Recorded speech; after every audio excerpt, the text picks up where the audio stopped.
정말 감사드리고, 우리 하나님의 말씀 잠깐 봅니다. 고린도전서 15장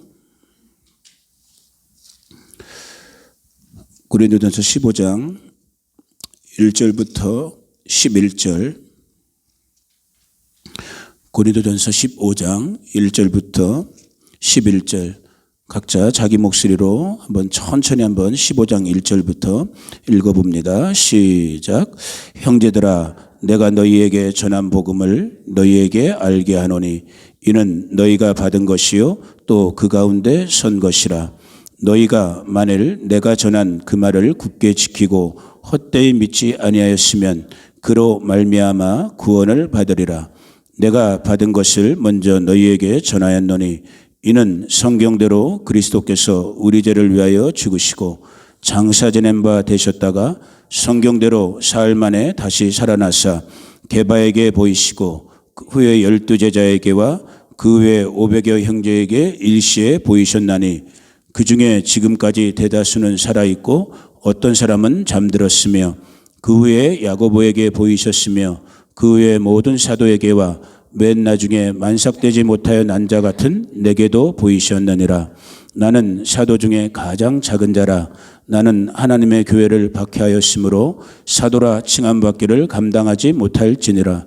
그러나 내가 나된 것은 하나님의 은혜로 된 것이니 내게 주신 그의 은혜가 헛되지 아니하여 내가 모든 사도보다 더 많이 수고하였으나 내가 한 것이 아니요 오직 나와 함께 하신 하나님의 은혜로라.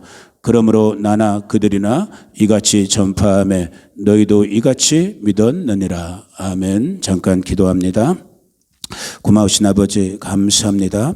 이 시간 진리의 성령께서 이 연약한 아들 또 함께 말씀을 나누는 주님의 귀한 성도님들 우리의 심령을 주장하사 하나님의 말씀이 하나님의 말씀으로 능력과 권세 가운데 아버지 역사되어짐을 보게 하여 주시옵소서. 예수님의 이름으로 기도 올려 드립니다. 아멘. 아멘. 어느 때나 이렇게 말씀을 증거하는 설교자들은 쉽진 않아요. 매주 말씀 준비하고 이렇게 나눈다는 것이. 근데 오늘 이 상황은 개인적으로 저에게도 이렇게 더더욱 쉽지 않은 그런 상황이에요. 우리가 그동안 가을절기에 대한 부분을 쭉 말씀 나눠오다가 지난주 추수감사절 예배드리면서 우리 한국에서 오신 이동규 목사님이 감사 말씀 나눠주시고 또 이제 한 2주, 3주 뒤면은 성탄절이 또 있기 때문에 어떤 나누고자 하는 그 말씀을 연속해서 나눌 수 없기 때문에 한 단편적인 주제의 말씀들을 나눠야 되겠다라는 그런 마음이 있었고 또 더구나 오늘은 이 스승님이잖아요. 저의 스승님. 30년, 40년 스승 앞에서 아직 제가 지금 나이가 저도 죄송하지만 이제 내일 모레면 60 돼가지고 있지만 스승님이 딱 앞에 쓰시니까 그냥 완전 깨갱인 거예요. 또 이런 말 했다고 이따 또 집에 가서 또 혼나요, 이제. 왜 설교단에서 그런 말 했냐고. 아무튼 깨갱이에요.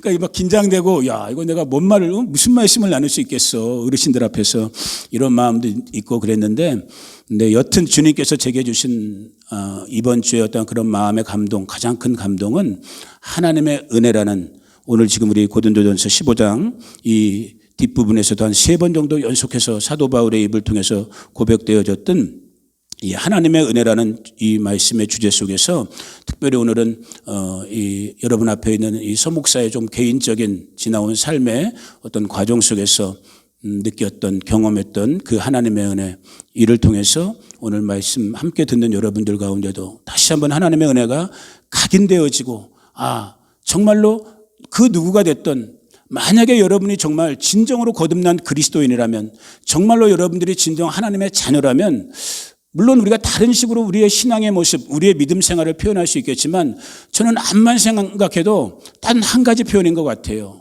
은혜입니다.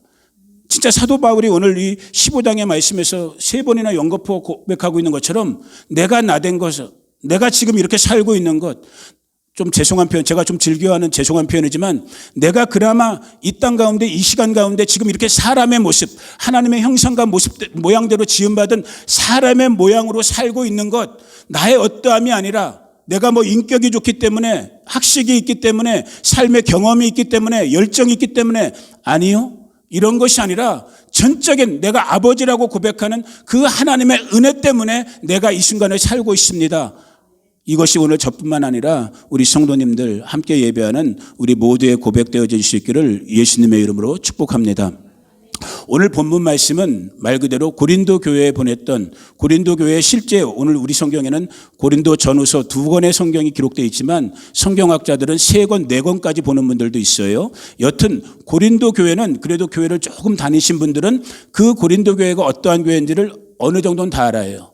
오늘 이 초대교회로부터 2000년이 지난 지금 이 시대 우리 조국의 한국 교회들 중에도 우리 이민자들이 살고 있는 이 이민교회도 숱한 문제들 정말로 예수님을 주님으로 고백한 하나님의 자녀들이 모인 곳이 교회임에도 불구하고 그리스도의 몸된 교회임에도 불구하고 오히려 세상보다 어떨 때는 더한 문제들, 더한 어떤 불편함들이 존재하는 것이 교회 공동체란 말이에요. 그런 어떻게 보면은 가장 좀 어떻게 표현해야 될까요? 악명 높았던 좋지 않은 소문으로 가장 유명했던 교회가 이 초대 교회들 중에서는 고린도 교회였어요. 사도 바울이 직접 개척했던 그리고 오랜 시간 나름대로 머물렀던 이 고린도 교회 이 성도들을 생각하면서 사도가 첫 번째 편지, 두 번째 편지 그리고 세 번째, 네 번째까지도 서신을 통해서 하나님의 말씀을 대언한 것이 이 고린도 전후서 우리 오늘 지금 2권의 성경을 갖고 있죠. 그 말씀의 핵심은 뭐냐면 1장을 우리가 읽지 못했지만은 너희들이 지금 신앙 고백하고 있는 예수 그리스도, 너희들이 믿고 있는 그 복음의 핵심은 뭐냐면 그분이 부활하셨다라는 거예요. 그분은 부활의 주님이라는 거예요. 이것이 오늘 저와 여러분의 동일한 고백되어지기를 주의 이름으로 축복합니다. 그래서 1절부터 잠깐 먼저 본문 말씀을 이렇게 스케치한 다음에 오늘 나누고자 하는 말씀으로 들어가 봅니다. 형제들아 1절에요. 내가 너희에게 전한 복음을 너희에게 알게 하노니 이는 너희가 받은 것이요 또 그 가운데 사도가 전한 그 복음 복된 소식 굿뉴스를 고린도의 그 이방인들이 받아들인 거예요. 그 복음을 받았고 그 복음으로 지금 따라 살고 있어요. 그 복음을 받게 되면 어떤 일이 일어나느냐 2절에요. 너희가 만일 내가 전한 그 말을 굳게 지키고 헛되이 믿지 아니하였으면 그로 말미암아 구원을 받으리라. 오늘 저와 여러분들이 정말로 복음 대신 우리 주 예수 그리스도 이것이 이제 3절부터 다시 나오지만은 복음을 받아들였다면 오늘 저와 여러분에게 자동적으로 뒤따르는 하나님의 선물, 하나님의 은혜가 무엇이냐면 우리가 구원 받았다라는 거예요. 그리고 그 구원을 지금도 이루어가고 있다라는 거예요. 이 부분을 좀 더 사도 바울의 다른 서신서인 로마 교회에 보냈던 로마서 1장을 보면 이 고린도 교회에 보냈던 것보다 더 명쾌하게 복음에 대한 그게 몇 장이죠? 로마서 1장 16절 17절에 보면 제가 읽어드립니다. 내가 복음을 부끄러워하지 아니하노니 이 복음은 모든 믿는 자에게 이 복음 그리스도의 복음 예수의 복음은 이 복음 예수님을 믿는 자들에게 무엇이 일어난다고요? 하나님의 구원 역사를 일으킨다라는 거예요. 오늘 저와 여러분 가운데 구원의 역사가 일으켜지는 하나님의 능력이 된다라는 거예요. 그것이 먼저 받았던 유대인들에게도 그리고 오늘 저와 여러분과 같은 우리 이방인들 여기서는 이제 헬라인이라고 표현되어 있는 우리 이방인들에게도 차별 없이 이 복음의 능력 구원의 역사가 오늘 저와 여러분들 가운데 일어난다라는 거예요. 저와 여러분이 이 구원의 역사에 동참할 이 구원을 이룰 수 있는 인간에게는 아무 방법이 없어요. 오직 이 복음 대신 예수 그리스도를 저와 여러분이 믿음으로 말미암아 일어나는 이것이 하나님의 선물이요 하나님의 은혜인 거예요. 그러면서 이제 3절부터 복음 대신 예수님을 설명하는데 오늘은 이 부분을 주의하는데 제가 시간을 많이 못 쓰기 때문에 그냥 읽어만 드려봅니다. 내가 받은 것을 먼저 너희에게 전하였노니 이는 성경대로 정말 가끔가다 여러분 성경을 읽으실 때 우리가 그냥 지나가는 부분들이 있어요. 그런데 그 지나가는 부분 속에 아주 놀라운 정말 깊으신 하나님의 경륜이 숨어있는 부분이 있는데 제가 볼 때 이 고린도전서 15장에서는 이 3절 4절에 나오는 성경대로라는 표현인 거예요. 다시 읽어드릴게요. 내가 받은 것을 먼저 너희에게 전하였노니 이는 성경대로 하나님의 말씀대로 여기서 성경이면 그러면 구약 성경이겠어요? 신약 성경이겠어요? 오늘 이 성경이겠어요? 구약 성경이란 말이에요. 사도 바울이 존재하고 있을 그 당시 때 갖고 있었던 그 구약의 창세기부터 말라기까지의 그 구약의 성경에 기록된 대로 예언된 대로 그리스도 예수님께서, 메시아이신 예수님께서 우리 죄를 위하여 죽으시고, 이 말씀은 뭐냐면 아주 단순하게 간략하게 말씀드리면 예수님은 유월절의 어린 양으로 이 땅 가운데 오셨다라는 거예요. 자, 다시 정리해 드릴게요. 오늘 스승님이 있으니까 제가 긴장돼 갖고 말을 막 버벅거리고 있어요. 원래 안 그러는데 스승님이 무섭긴 무서운 거예요. 자, 복음은 예수님이에요.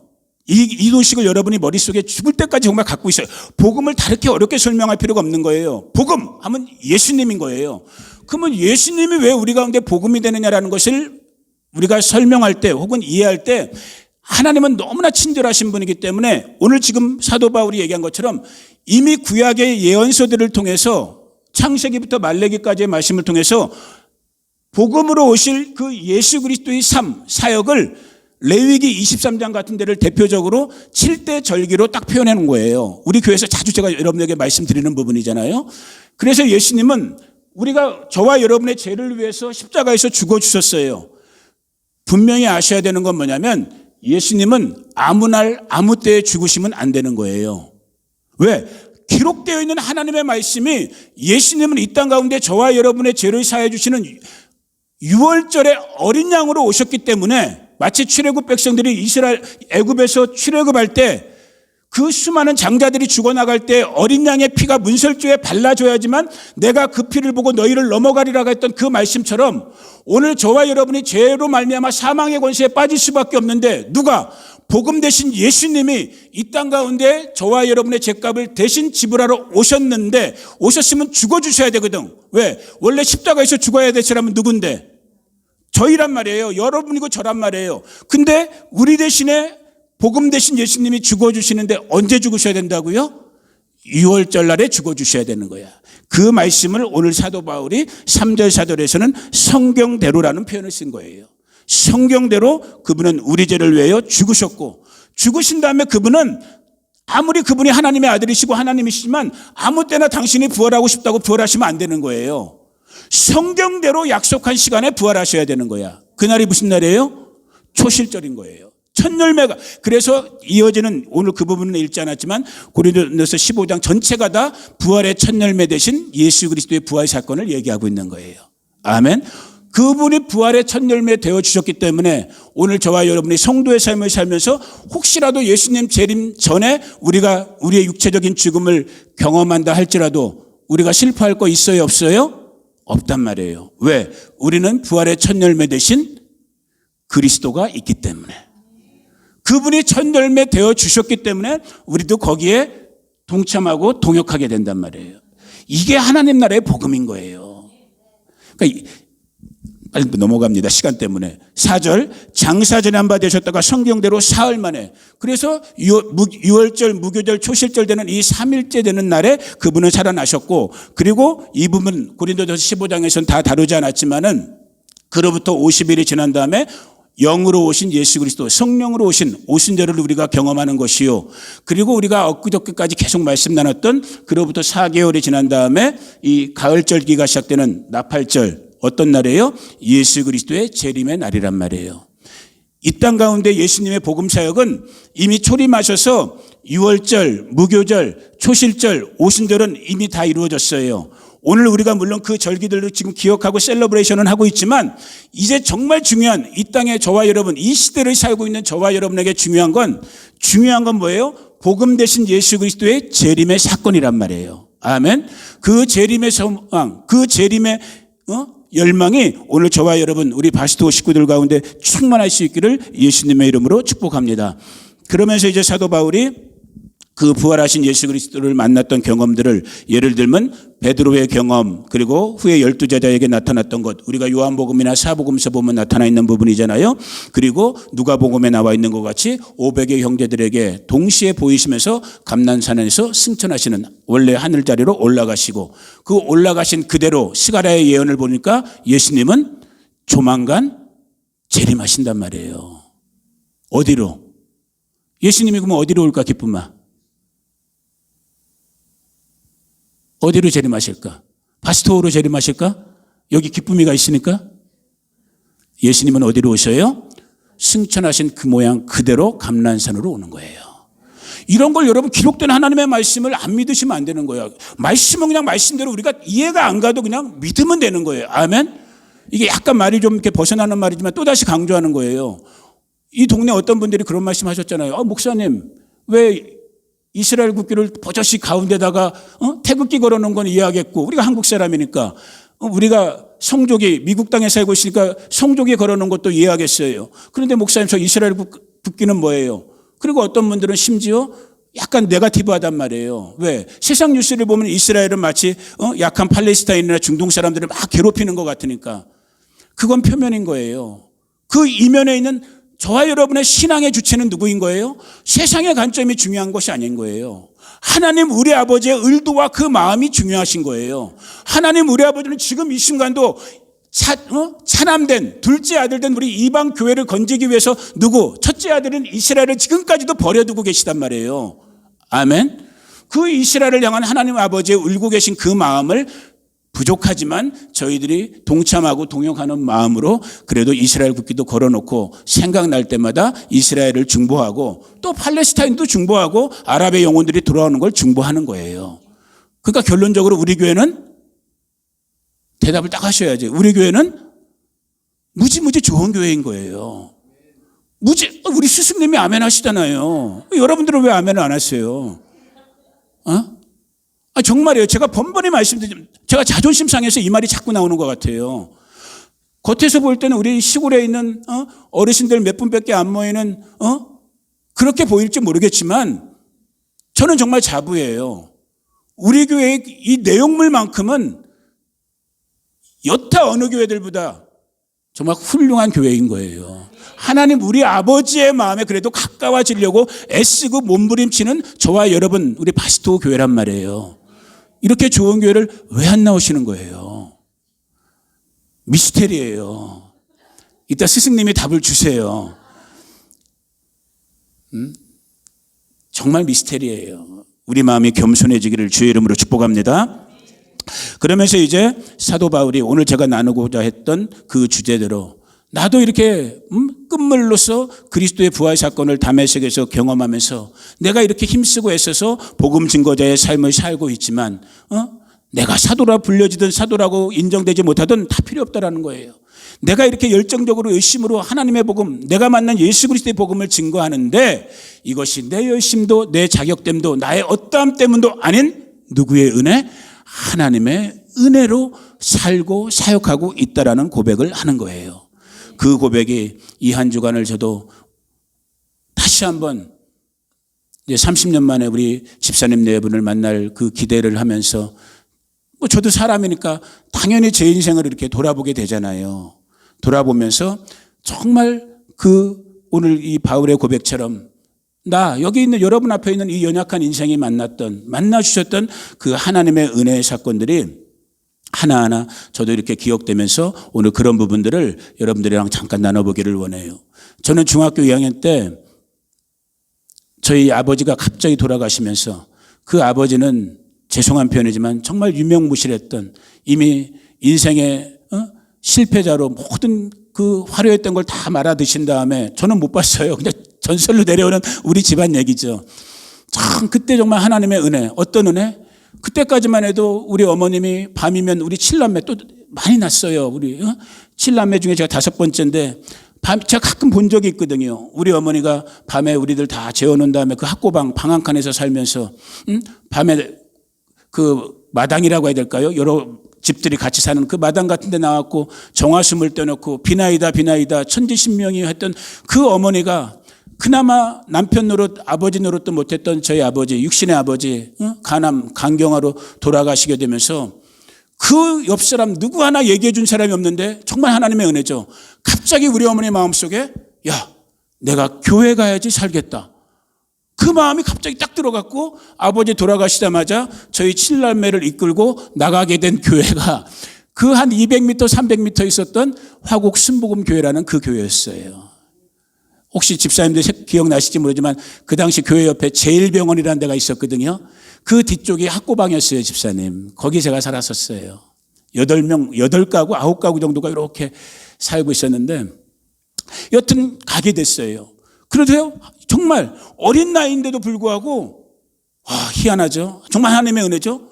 앞에서 우리 권부영 목사님이 설교 말씀을 주시고 또 우리 학생회 예배 따로 드리면서 전도사님들이 부장 집사님이 이 하나님의 말씀을 설교하는데 교회 처음 나간 저의 마음속에 흔히 말하는 설교, 어떨 땐 네거티브 하잖아요. 지루하고 딱딱한 게 설교인데 그 설교 하나님의 말씀이 이 어린 자의 마음속에 정말 하나님의 말씀으로 시편에 기록된 것처럼 꿀보다 더 단 하나님의 말씀으로 제 마음속에 아멘 아멘 하고 받아들여진 거예요. 그래서 정말 그 은혜 가운데 중학교 시절을 보내면서 고등학교 시절, 대학 시절까지 그 가장 어려웠던 순간, 원래 가난한 집이었지만은 그 어려웠을 때 아버지 돌아가시는 더 깊은 절망으로 빠질 때 제가 그 생각을 하게 되면서 우리 성도님들에게 이런 말씀 드리고 싶어요. 혹시 여러분들 중에 사람인 목사인 저도 알지 못하는 여러분들만이 정말 지금 깊은 마음의 어떠한 신음 속에서 고통 속에서 정말 사망의 음침한 골짜기와 같은 그런 영역을 지나고 있다면 여러분 지난주에도 그 말씀 드렸잖아. Hang in there. 조금만 더 기다리세요. 가장 깊은스러운 그 골짜기가 여러분들이 하나님의 은혜를 체험하는 그 은혜의 순간으로 전환돼요. 저희 집도 그랬던 거예요. 그 과부된 홀어머니가 7 자식들 무슨 소망이 있겠어요. 말씀드렸잖아요. 초등학교 때 한 달에 500원이었나? 그 500원 육성회비가 못 내갖고 참 우리나라 교육 진짜 문제 많았어요. 내가 딴짓해서 못 낸 게 아니잖아. 가난해서 못 낸 건데 육성회비 못 낸 사람들 수업 후에 책상 위에 무릎 꿇리고 손 들고 있었어요. 저는 그렇게 가난했던 집이었어요. 그런데 오히려 그것이 은혜의 포인트로 하나님 만남의 포인트로 우리 하나님께서 사용해 주셨어요. 그 만남, 먼저 하나님을 만나는 만남의 복을 주셨고 그 만남을 통해서 또 하나님께서 저에게 은혜를 주시고 복을 주시는데 사람의 만남의 복을 주신 거예요. 지금 생각해 보니까 내가 만났던 내 영적 아버지 같았던 우리 건배 정말 좋은 목사님을 제가 만난 거예요. 아멘. 제가 졸업실 때는 불만 불평도 많았어요. 다 일일이 말씀 못 드리지만 그래서 저는 목사님 아들이 부러웠다고 그랬잖아. 근데 나이가 조금 드니까 그 목사님이 정말 훌륭한 목사님이었고 그 목사님이 내 아버지였다는 것, 그 마음을 제가 알게 돼요. 목사님뿐만이 아니에요. 그 성도님들 한 분 한 분들이 너무너무 고마우신 분들이었어요. 말씀드린 것처럼 학비도 못 내고 댕겼어요. 대학 들어갈 때 됐는데 그때 대학 등록금 제 지금 기억으로 76만 원인가 75만 원 입학금이 정말 10원 하나 없었어요. 그때 예배당에 가고 혼자 복음성가 부르면서 찬송하면서 기도하면서 하나님 도와주세요. 그때 역사가 일어났는데 어떤 역사가 일어났냐. 지금 여러분 앞에 계신 우리 이강복 집사님이 그 당시 제 기억이 맞다면 우리 중고등부 학생회 부장 집사님이었거든요. 우리 집사님이 권부영 목사님 우리 담임 목사님한테 찾아가갖고 목사님 우리 교회도 이제 어느 정도 사람이 모이니까 장학금 제도를 만듭시다. 그래갖고 어려운 학생들 더 구체적으로 말하면 우리 정관이 같은 학생들 장학금 줍시다. 그래갖고 제가 화곡신부원교회 1호 장학생이 된 거예요. 그렇게 정말 교회에서의 장학금 또 제 주변 친구 부모님들의 도우심 속에서 대학생활, 대학원 다 정말 그 만남들 정말 일일이 말하자면 끝도 한도 없어요. 그때부터 결정적으로 도와주신 분이 지금 앞에 계신 우리 이강복 집사님 네 분이에요. 다시 한번 감사드려요. 박수. 우리 정말 박수로 감사합니다. 진짜 집사님들 덕분에 우리 교회 식구들이죠. 그 당시에 화곡신부원교회 식구들 때문에 저는 대학 졸업장을 받을 수 있었던 거예요. 번번이 그분들이 당신들과 피 한 방울 섞이지 않은 이 어린 정말 지금 제가 주의 종이 되어 있지만은 이 어린 자의 인생을 정말 돕는 역할로 하나님의 은혜의 통로들이 되어 주셨어요.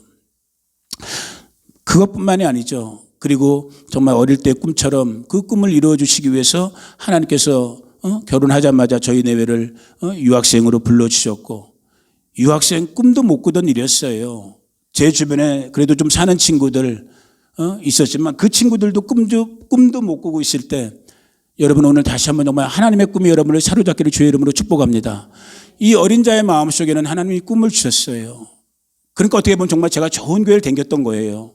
그것도 내가 잘나서 꾼 게 아니고 정말 목사님 설교 들으면서 어르신들 말씀 들으면서 그 제일 가난했던 서정관이라는 이 학생이 어릴 때부터 꿈을 꾼 거예요.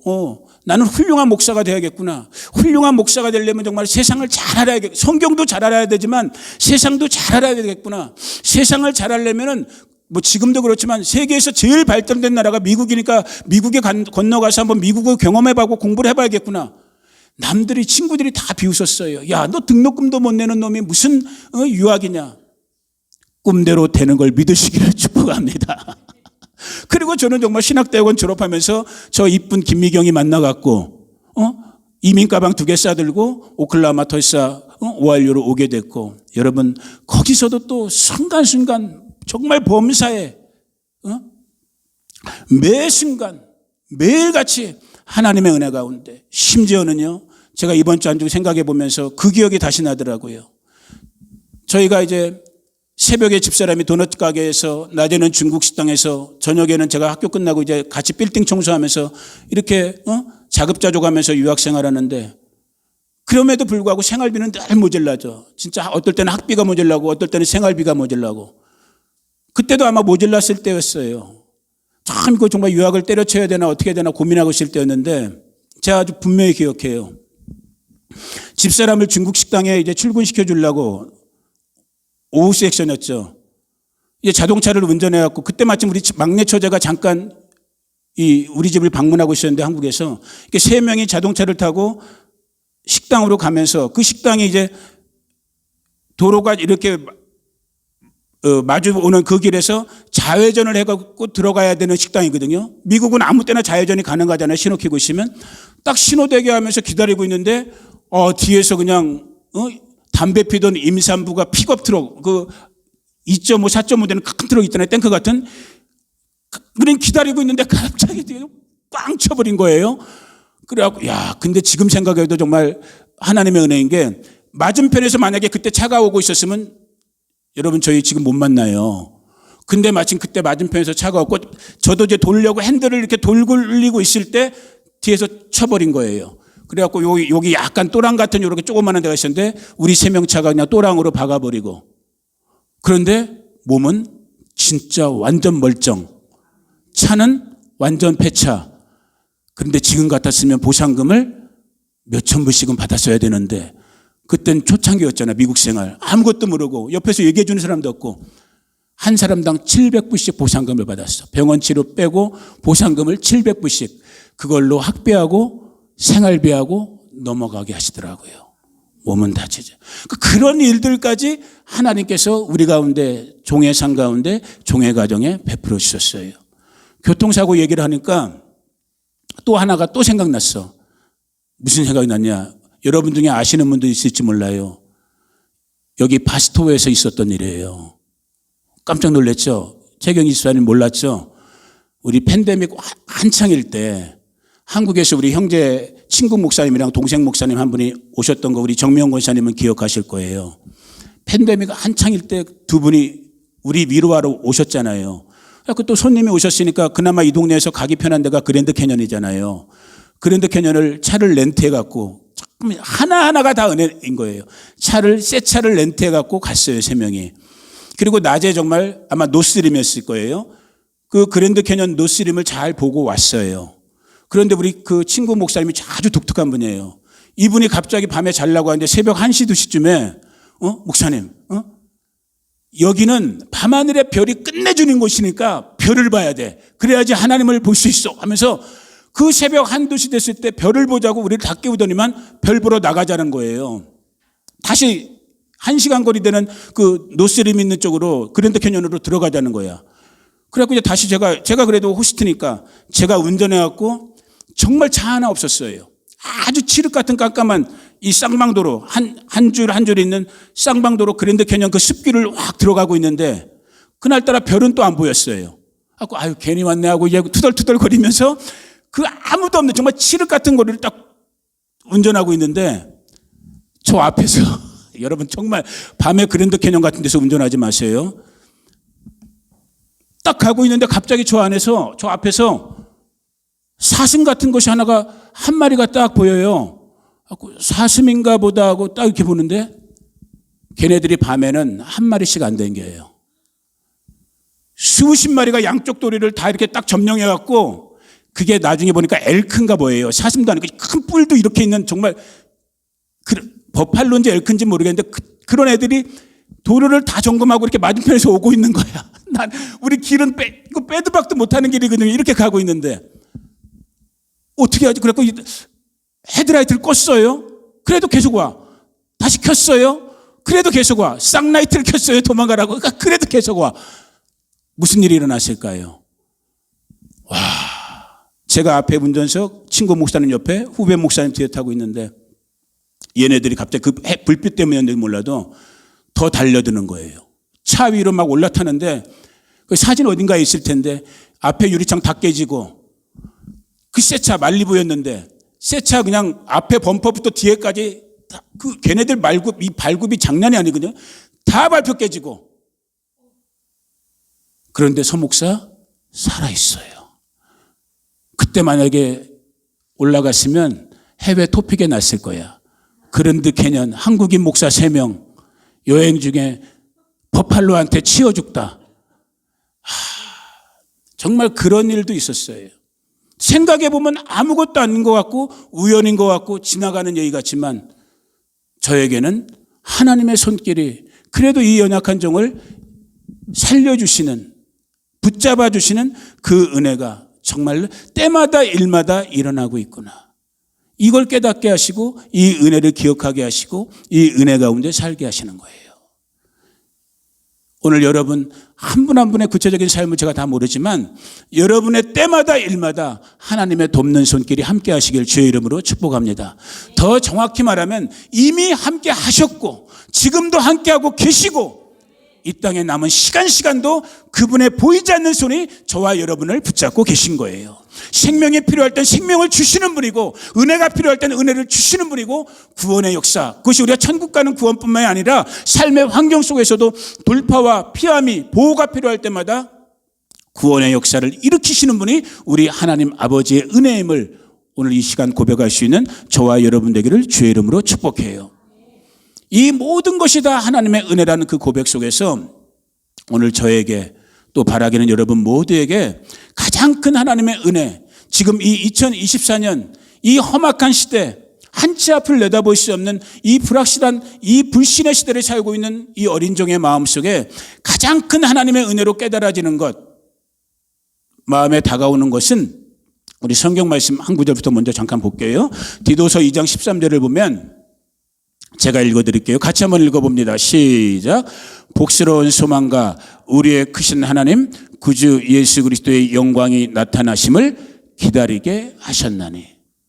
이게 우리말 번역이 조금 아쉬운 부분은 어쩔 수 없는 부분들이 있어요. 쉽게 말하면 그거예요. 오늘 저와 여러분이 주님으로 고백하고 있는 구원자로 고백하고 있는 예수님의 재림이 이 땅에 진짜 성도로 부르심을 받은 믿는 자로 부르심을 받았다면 이 땅을 사는 동안에 우리의 가장 이걸리 열망적이고 열정적인 가장 큰 소망은 무엇이다? 그분의 다시 오심 재림의 소망으로 살게 해주신 거예요. 그 소망의 마음이 저와 여러분을 사로잡을 수 있기를 예수님의 이름으로 축복합니다. 우리가 구하는 건 많아요. 또 구해야 할 것들도 있는 것도 현실인 거예요. 그러나 이 아침에 저도 여러분도 다른 그 무엇보다도 우리의 영원한 생명의 주가 되시고 구원의 주 되신 우리 구주 예수 그리스도 그분의 다시 오심 마치 아까 그의 초대교회 때 그 제자들이 그의 올라가심을 본 것처럼 다시 오시리라고 약속해 주셨던 그 다시 오심을 약속하신 예수 그리스도 그분의 오심을 기다리면서 이 하루 한순간을 우리가 성도의 삶으로 믿는 자의 삶으로 최선을 다하면서 기쁘게 즐겁게 감사하게 살아가는 거예요. 그렇게 살 수 있는 저와 우리 식구들 되기를 예수님의 이름으로 축복해요. 돌이켜보니까 모든 것이 다 하나님의 은혜였다는 그 고백. 그러면서 한 가지 결론적으로 그 은혜를 정말 깨달았다면 그 은혜가 오늘 저와 여러분의 삶 속에 진심으로 고백되어지는 그런 삶, 그런 신앙을 오늘 저와 여러분이 하고 있다면 다른 거 다 필요 없는 것 같아요. 은혜는 위에서부터 내려오는 거거든요. 하나님께서 조건, 자격이 없는 저희들에게 부어주시는 것이 선물로서의 은혜란 말이에요. 그러면 그 은혜를 받은 이 땅, 지금 이곳 아래에 있는 저희들 입장에서 그 은혜를 주시는 위에 계신 하나님께 반응하는 그 반응의 모양, 반응의 표현, 그것이 우리가 지난주에 특별히 기념하면서 기억했던 감사로 표현되는 것 같아요. 오늘 저와 여러분들이 정말로 위로부터 부어주시는 그 하나님의 은혜 안에서 우리의 매일 매사가, 우리의 순간순간이 그분의 은혜에 붙잡혀 있는 것이 고백되어지는 그런 정말 성도의 삶을 여러분들이 살고 있다면, 동시에 이 땅의 시간 가운데서 저도 여러분들도 우리의 마음으로